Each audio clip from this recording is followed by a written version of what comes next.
Bueno, bienvenidos a la unidad número 4.2 de farmacología, donde hoy nos toca ver la clase número 7 de fármaco, referida a farmacología del sistema nervioso central.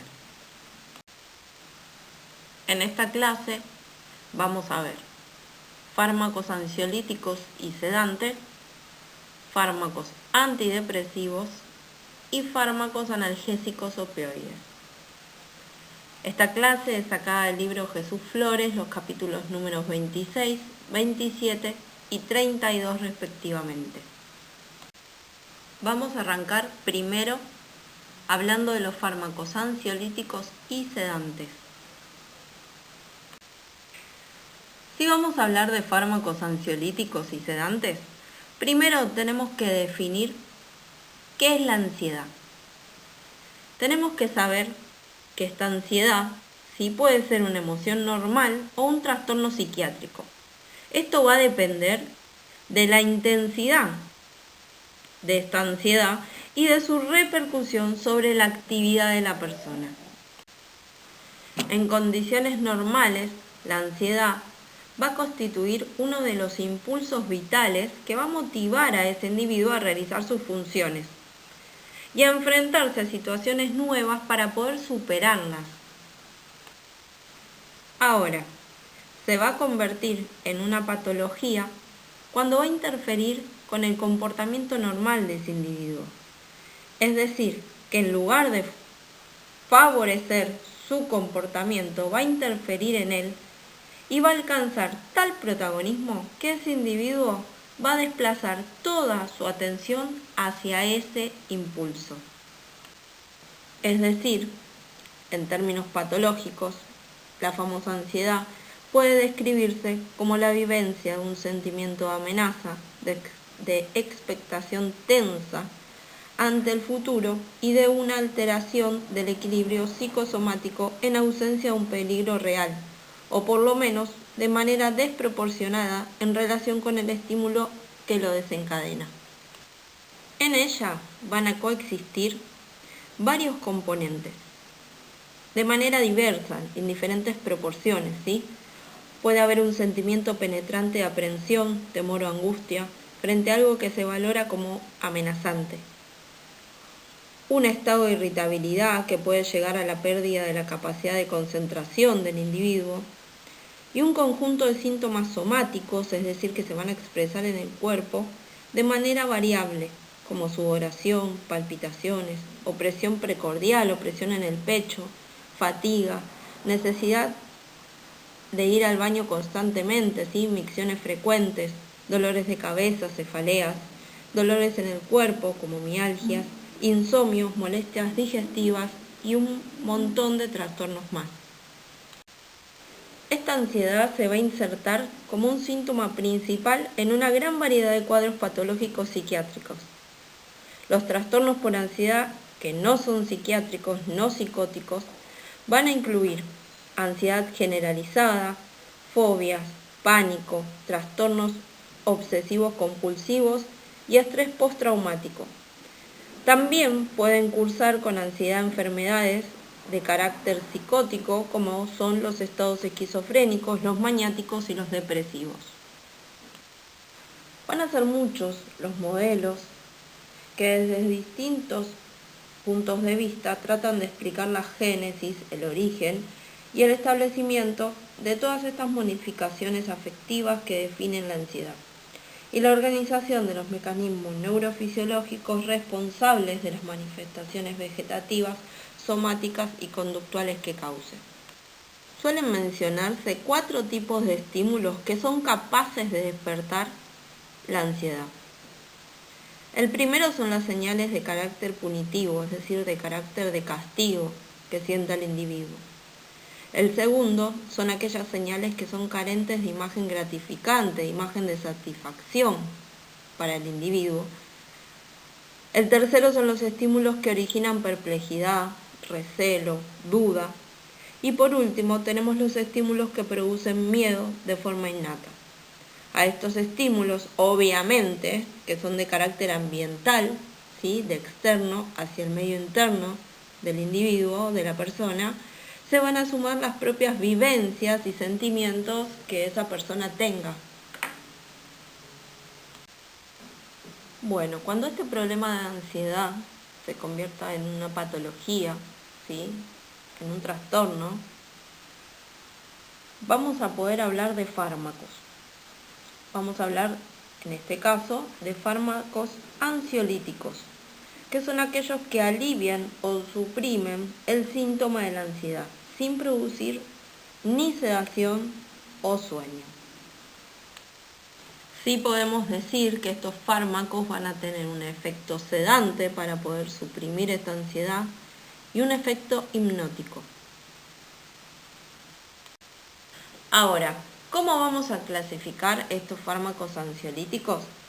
Los vamos a hacer desde un punto de vista funcional en 3 grandes grupos. El primer grupo no solo produce una disminución o suprime la ansiedad, sino también va a tener un efecto sedante hipnótico, y ese grupo va a estar formado por las benzodiazepinas.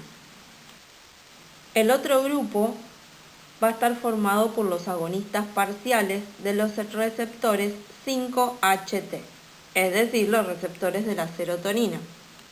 En este grupo encontramos las azaspirodecanodionas, ¿sí?, que están formados por la buspirona y la ipsapirona. Tenemos un tercer grupo, que son los fármacos con acción antidepresiva, los antidepresivos, obviamente, y otros fármacos, ¿sí?,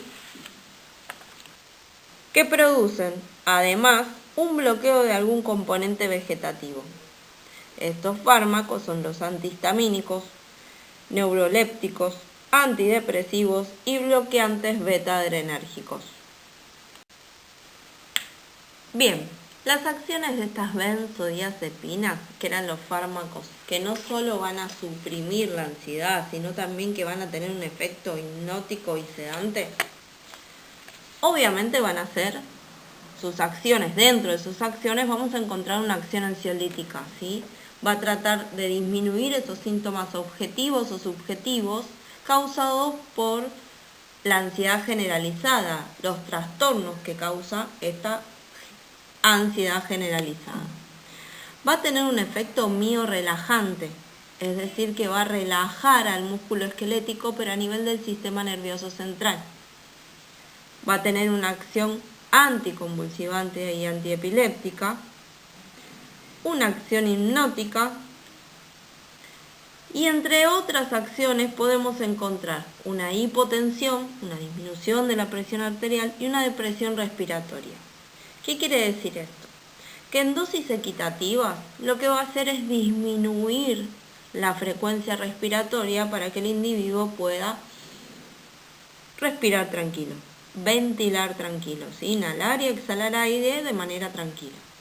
Ahora, en dosis muy altas puede causar una depresión respiratoria aguda, ¿sí?, que lleve una apnea, a una falta de aire del individuo.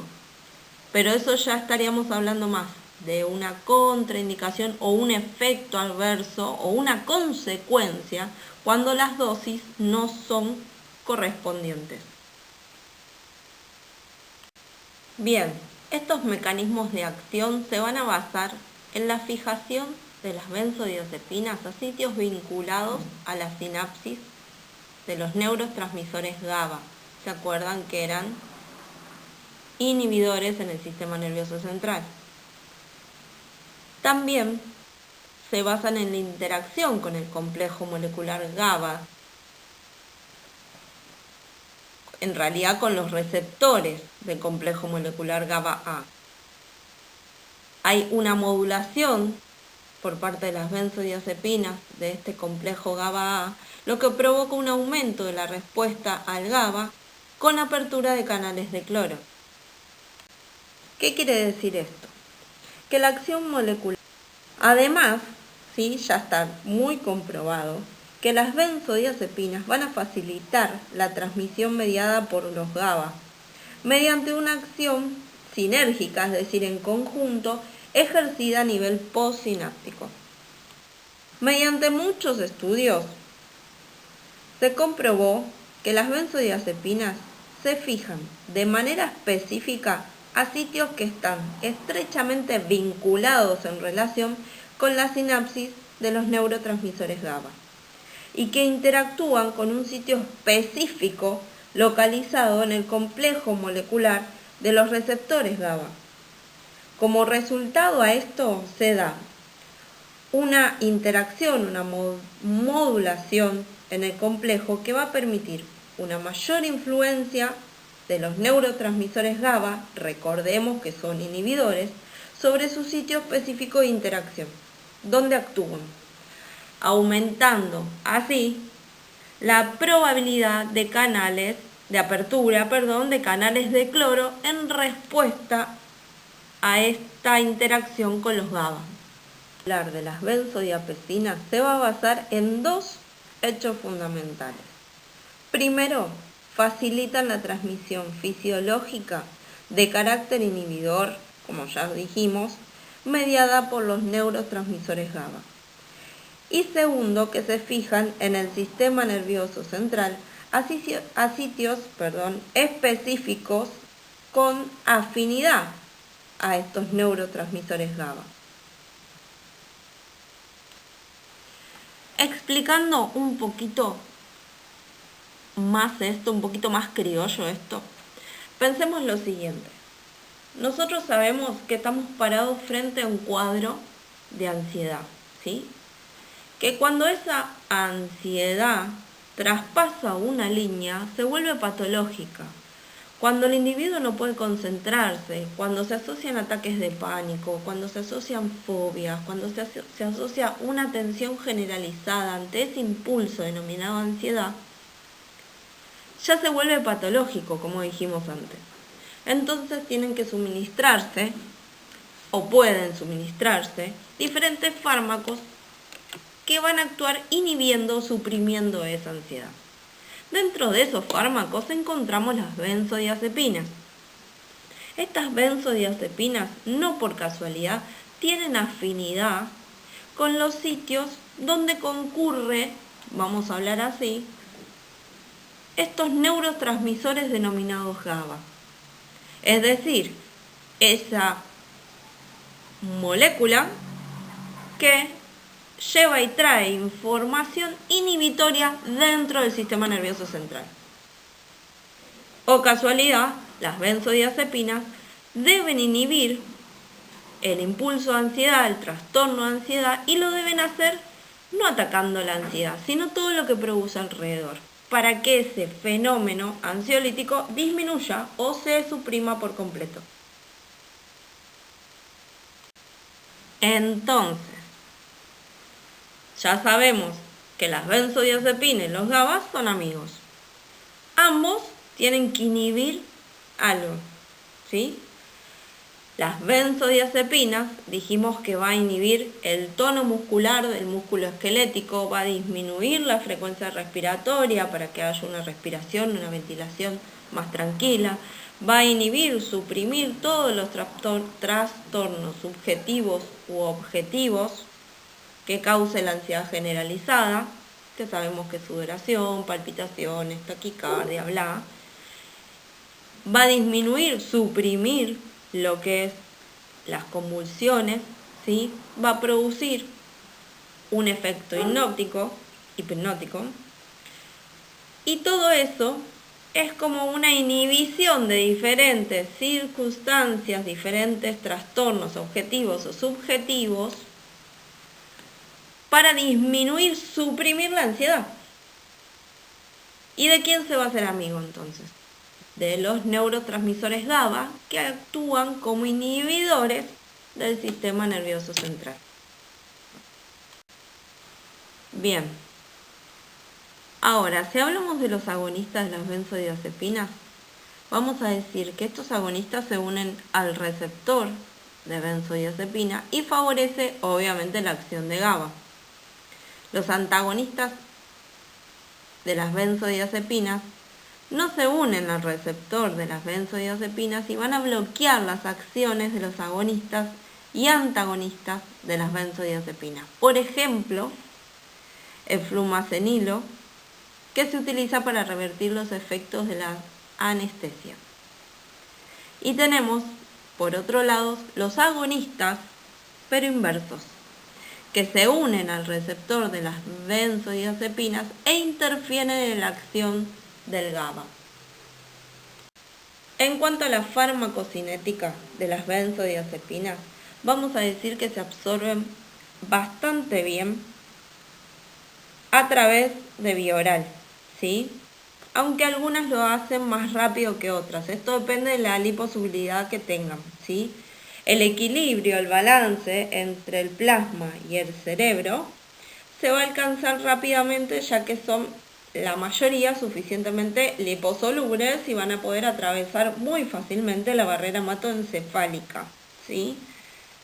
Por lo que en dosis única, cuando se da una dosis única, el comienzo del efecto y el tiempo máximo depende de la velocidad de absorción de estas benzodiazepinas, para estas benzodiazepinas.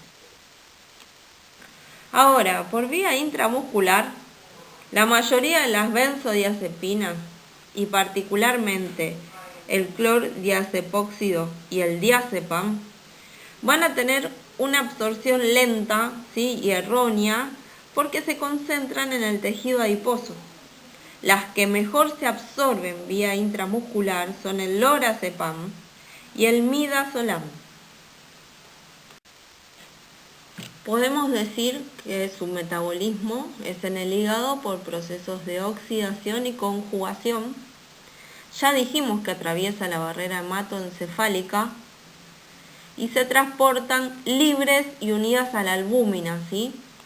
Y obviamente que la oxidación de las benzodiazepinas es susceptible a la edad, a enfermedades hepáticas y obviamente se eliminan por orina.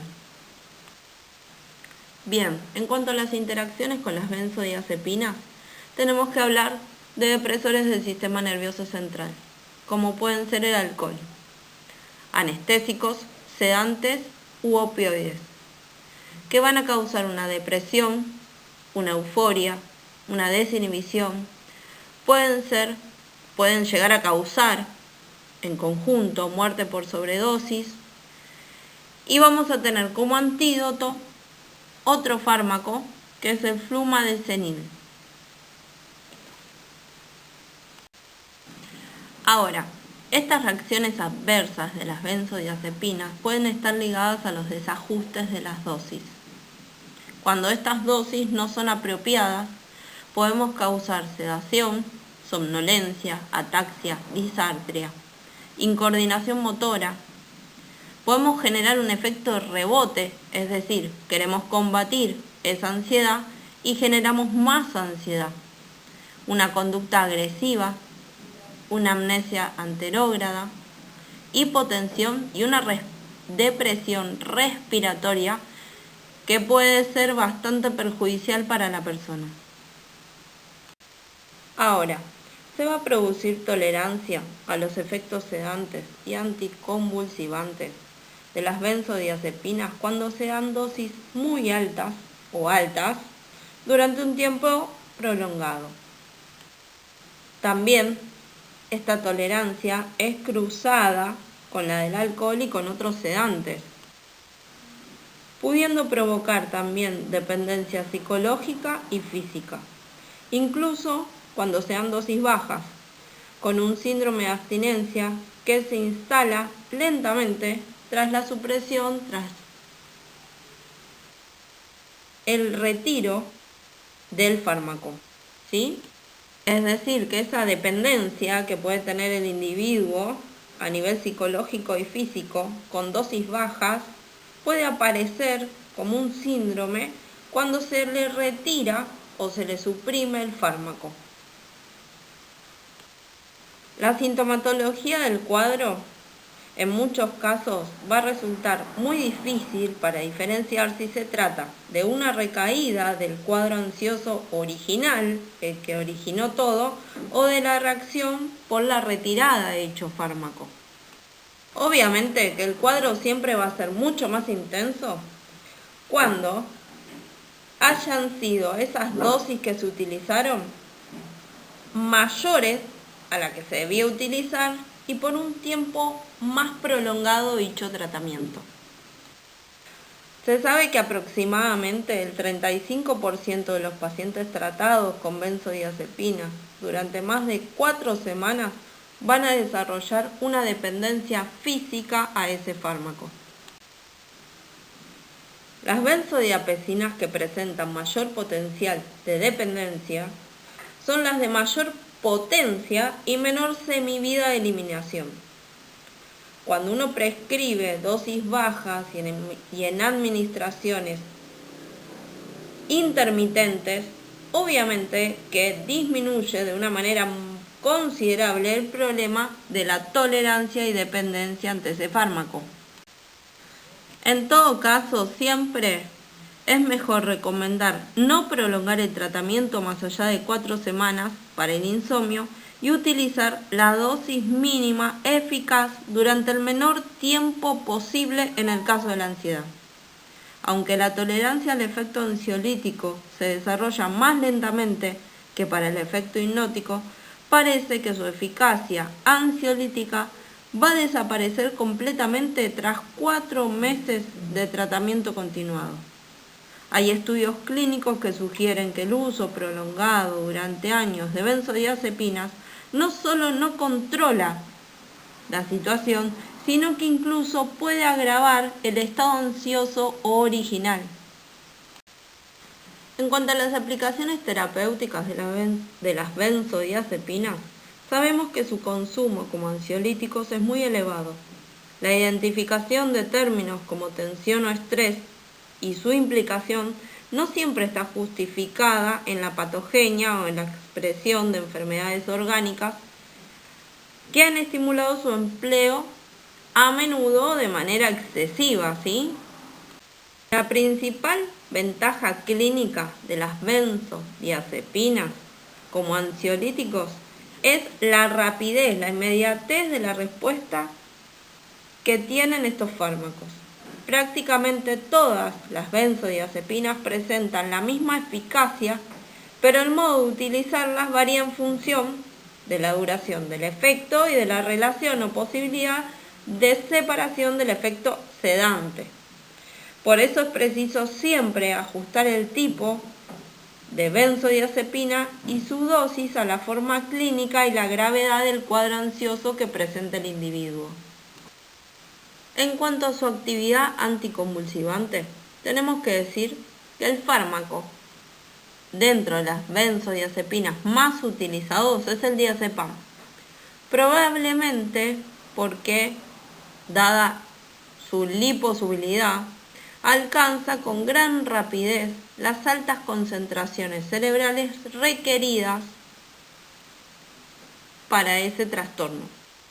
Pero también por la misma razón las concentraciones suelen descender con relativa rapidez y con mucha rapidez. Mucha no.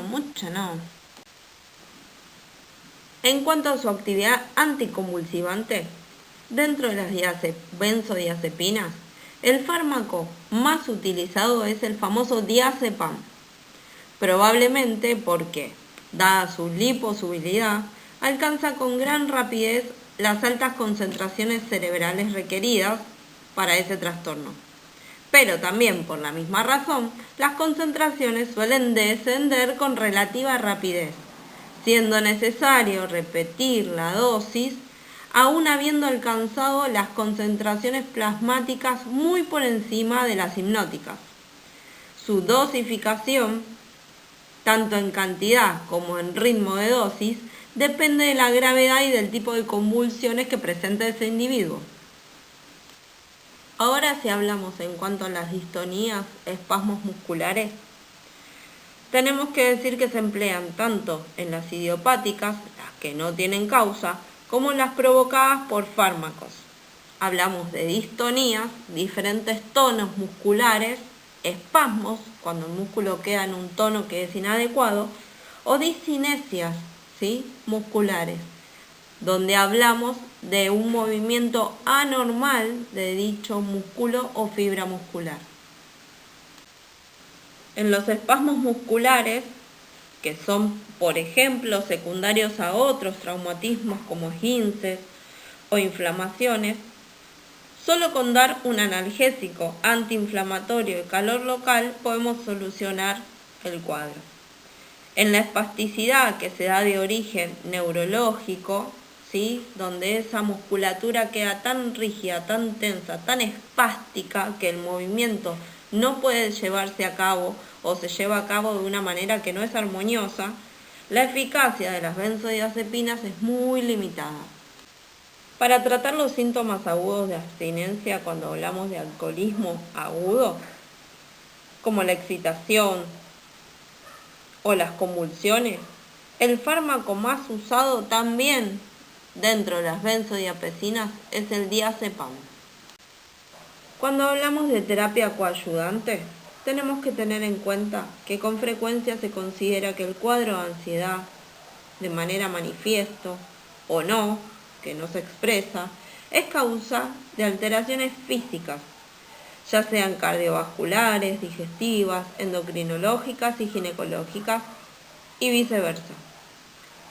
En cualquier caso, hay una marcada tendencia a recurrir a las benzodiazepinas, y de hecho su prescripción es mucho más abundante en la consulta del médico general que en la del psiquiatra.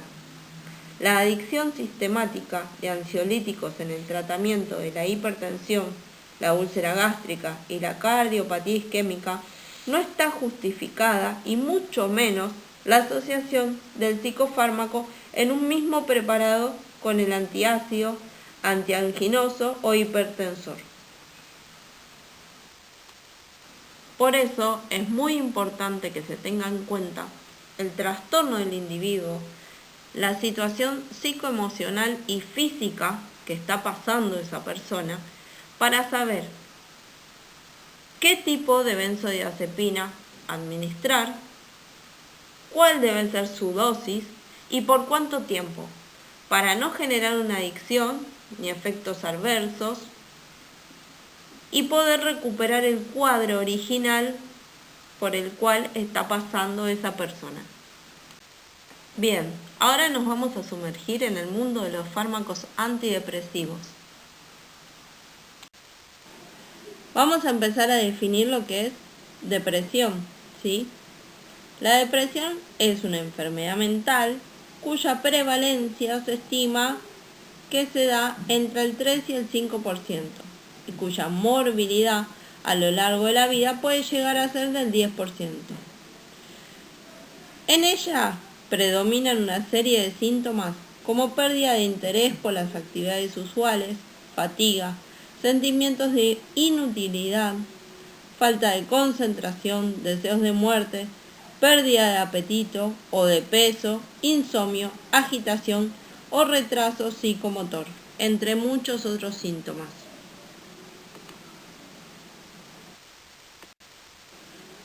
Toda o gran parte de esta sintomatología forma parte, de manera más o menos intensa, de las diferentes fluctuaciones de humor propias de cualquier individuo. Sin embargo, cuando varios de estos síntomas se mantienen presentes de forma constante, la depresión debe ser tratada. El aumento de pacientes con depresión es continuo, de varios años hasta la actualidad, aunque no parece fácil delimitar con rigor si realmente aún van aumentando estos trastornos o van diagnosticando cada vez más. En general se estima que cerca del 90% de los pacientes depresivos jamás son vistos por un médico y por consiguiente no pueden ser diagnosticados y tratados. Del 10 al 12% restante, la gran mayoría son tratados por un médico general, representando un porcentaje muy bajo los que alguna vez en su vida van a acudir a algún psiquiatra para ser medicados. Ahora, los trastornos depresivos son muy diversos y su clasificación obviamente que no es fácil. Se siguen utilizando las divisiones comunes de depresión en depresión reactiva o endógena, según se pueden identificar o no respectivamente las causas que han desencadenado dicha depresión. La división que existe entre depresión neurótica o psicótica hace referencia en el segundo caso, más que a la aparición de delirios y alucinaciones, al grado de gravedad e incapacidad que produce un cuadro depresivo concreto, seguro. La alternativa primaria, secundaria, se refiere a la existencia de causas somáticas, desencadenantes o no. Se distinguen entre depresión unipolar o bipolar, según exista solo un síndrome depresivo o se alterne con fases de exaltación. La manía representa casi exactamente el extremo opuesto de la depresión y se caracteriza por actitudes exultantes, entusiasmo, no relacionado con las circunstancias y confianza excesiva en sí mismo. Para la clasificación de los distintos síndromes depresivos se aceptan, hoy en día, en la actualidad, en una buena medida las directrices del Manual Diagnóstico y Estadístico de los Trastornos Mentales, de la Asociación Psiquiátrica Norteamericana, en el que se distinguen 3 subtipos de depresión.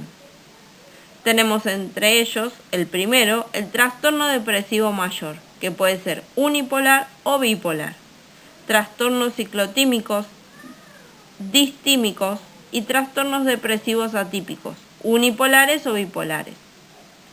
Con todo, continúa existiendo bastante confusión terminológica y categorías diagnósticas como depresión neurótica o depresión atípica, que son susceptibles de interpretarse de forma muy distinta en la actualidad.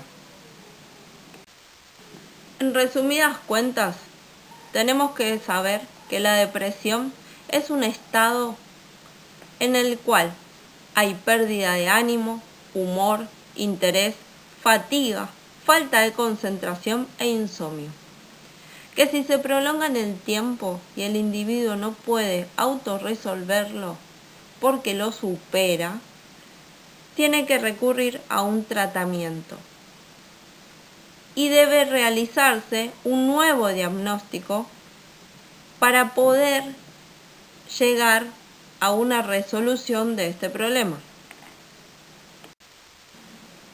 Estos fármacos antidepresivos vamos a tener bloqueantes de la recaptación de aminas e inhibidores de la MAO. Cuando decimos MAO tenemos que recordar que hablamos de una enzima, que es una enzima denominada monoaminooxidasa, que regula la degradación de la serotonina y la noradrenalina en el sistema nervioso.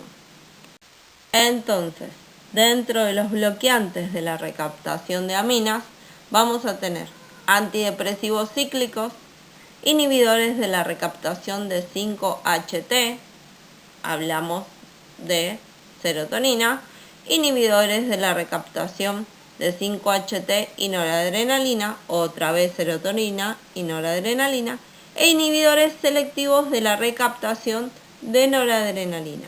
Es decir, que tenemos que tener muy en cuenta lo que es la serotonina y la noradrenalina. Y en cuanto a los inhibidores de la MAO, sabemos que tenemos inhibidores no selectivos y selectivos a la vez.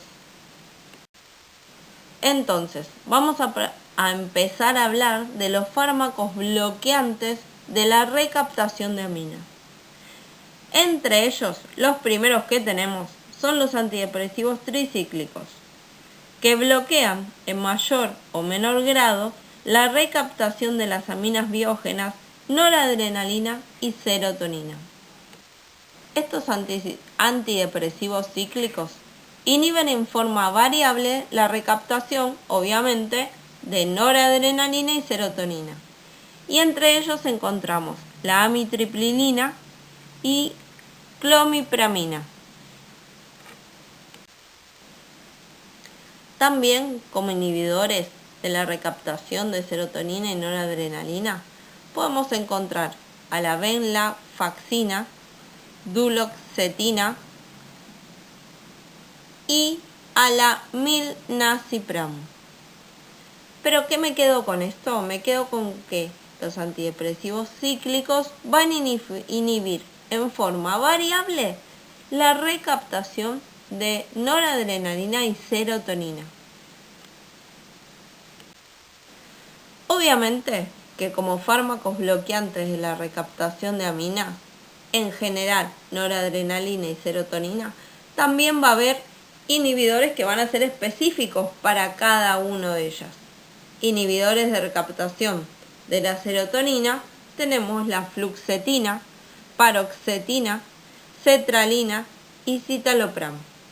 Ahora, como inhibidores selectivos de la recaptación de noradrenalina, reboxetina va a ser uno de ellos. Pero en sí, lo que yo tengo que tener claro es que estos fármacos bloqueantes de la recaptación de aminas van a actuar sobre dos sustancias. Una es la noradrenalina y la otra es la serotonina. Estos fármacos bloqueantes de la recaptación de aminas obviamente tienen acciones farmacológicas. Estas acciones van a ser de carácter antidepresivo, lógico, de acción ansiolítica y sedante, de acción analgésica y van a provocar otras acciones farmacológicas secundarias. Su farmacocinética, vamos a saber que van a tener buena absorción a través de la vía oral, van a ser muy liposolubles, es decir, que van a tener gran liposolubilidad. El transporte de ellas va a estar unido a proteínas y obviamente se va a eliminar a través de la orina. Las reacciones adversas o interacciones de estos fármacos tienen que ver con efectos colinérgicos, cardiovasculares, puede haber intoxicación si sus dosis no son las requeridas, son elevadas, u otros efectos que causen estos fármacos sobre cada individuo. Ahora, ¿cuál es su aplicación terapéutica? ¿Para qué aplicamos estos fármacos? ¿Para qué el médico receta estos fármacos? Estos fármacos se administran cuando hay síndromes depresivos en los cuales el individuo no puede salir de manera voluntaria, de manera solo, ¿sí? Por sí mismo, por sus propios medios. Cuando se torna irreversible esa depresión sin la ayuda externa de un fármaco. Hablamos también de síndromes de ansiedad, hiperactividad y dolor que van de la mano. Cuando esos síntomas, ¿sí? Esos síndromes se vuelven reiterativos y prolongados en el tiempo, sumergen al individuo en una depresión.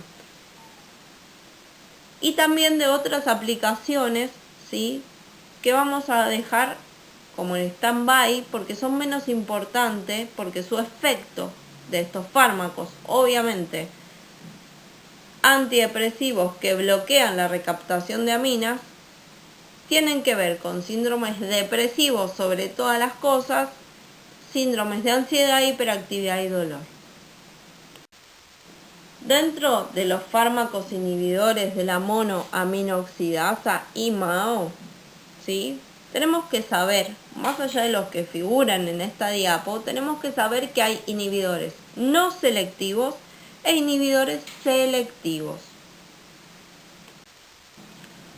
Como todos fármacos, estos fármacos inhibidores de la monoaminoxidasa, ¿sí? IMAO, van a tener una farmacocinética, es decir, que van a tener buena absorción a través de vía oral, su metabolismo va a ser íntegramente hepático. Sus reacciones adversas pueden ser agitación, alucinaciones, convulsiones, neuropatías, cefaleas, debilidad, fatiga. Sus interacciones pueden dar reacción tiramínica y pueden tener interacción con alcohol, en realidad, sedantes y opioides. Las aplicaciones terapéuticas son tanto para enfermedad de Parkinson como para depresiones atípicas y otros trastornos. Bueno, y ahora nos toca sumergirnos en lo que son los fármacos analgésicos opioides. Bueno, ahora nos sumergimos en el mundo de los opioides, ¿sí? Estos opioides son fármacos que con recetas legales podemos obtener diferentes medicamentos. Y de manera ilegal podemos encontrar, por ejemplo, lo que es la heroína. Estos fármacos opioides son alcaloides extraídos del jugo de la hada horminera. Provocan analgesia, obviamente tienen gran afinidad selectiva a receptores opioides, y vamos a diferenciar lo que es un opioide de un opiáceo. Bien, nombramos la hada horminera, pero ¿qué es la hada horminera? La hada horminera es una planta que produce alcaloides como son la morfina y la codeína. También nombramos opiáceo y opioide. Un opiáceo deriva de lo que es el opio. El opio es un líquido extraído, ¿sí?, de estas plantas adormineras que va a provocar sueño o disminuir el dolor. Obviamente que estos opiáceos derivan de esta planta adorminera que sirve para disminuir el dolor o provocar sueño, que contienen opio, que es un líquido que se sustrae de estas plantas y que se utiliza para fabricar diferentes fármacos y también heroína. Por otro lado, tenemos los opioides, que son medicamentos legales que se utilizan para disminuir el dolor. Bien, dentro de estos opioides vamos a encontrar los agonistas puros, nombre mayor, la morfina. Otros agonistas puros vamos a encontrar la heroína, la codeína, por ejemplo, que es un medicamento que muchos médicos suministran a pacientes que presentan una tos que no es productiva. ¿Qué quiere decir esto? Que es una tos que no va a expectorar mucosidad. Pero sin embargo, porque la tos es un mecanismo por el cual el individuo, la persona, el ser humano, expectora mucosidad. Cuando no hay mucosidad y esa tos, como la tos alérgica, sigue y entra en un ciclo donde tose, irrita, tose, sigue irritando, tose y entra en un ciclo que no para, muchos médicos suministran codeína porque va a inhibir a nivel del sistema nervioso central el mecanismo de la tos, porque no está siendo funcional para nada. Tenemos dentro de otros agonistas puros la metadona, el fentanilo y el tramadol, que es un analgésico muy importante para disminuir el dolor. Y vamos a tener, dentro de lo que son los antagonistas mixtos, la pentazocina, butorfarol, nalbufina, los agonistas parciales, la buprenorfina, y los agonistas puros, naloxazona.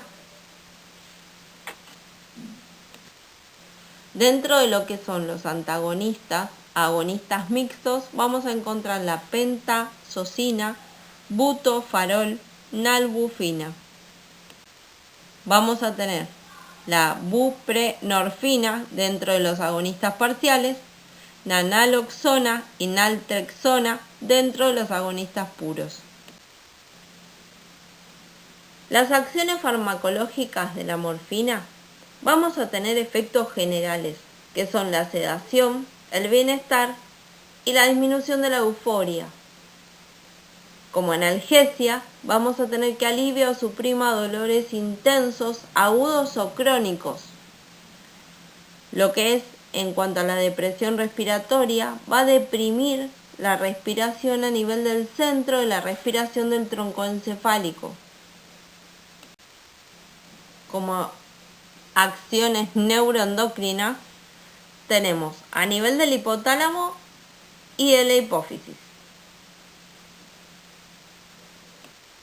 Otras acciones centrales tenemos la hipotermia, la miosis, las náuseas y los vómitos. Los efectos cardiovasculares podemos encontrar bradicardia vagal e hipotensión, es decir, la disminución de la presión arterial y la disminución de los latidos cardíacos. Los efectos gastrointestinales y urinarios involucran la depresión de la motilidad gastrointestinal, el retraso en el vaciamiento gástrico, la constipación y retención urinaria. Todo esto siempre va de la mano con la tolerancia a la administración y la dependencia física, ¿sí?, hacia esa dosis que es suministrada a ese individuo. Ahora, las características farmacocinéticas, tenemos que, en cuanto a la administración bioral, puede ser por dolor crónico y presenta buena absorción pero baja biodisponibilidad por extracción hepática, ¿sí? En cuanto a vía intramuscular y subcutánea, puede ser que podamos obtener un tratamiento de larga duración.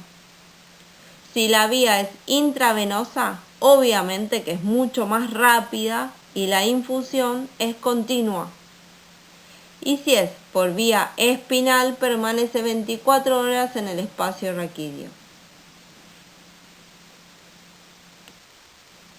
Así todo, la administración de la morfina presenta poca solubilidad. El metabolismo es a nivel hepático y obviamente que la eliminación es por orina. Bien, ahora vamos a hablar un poquito de las reacciones adversas que tiene la morfina.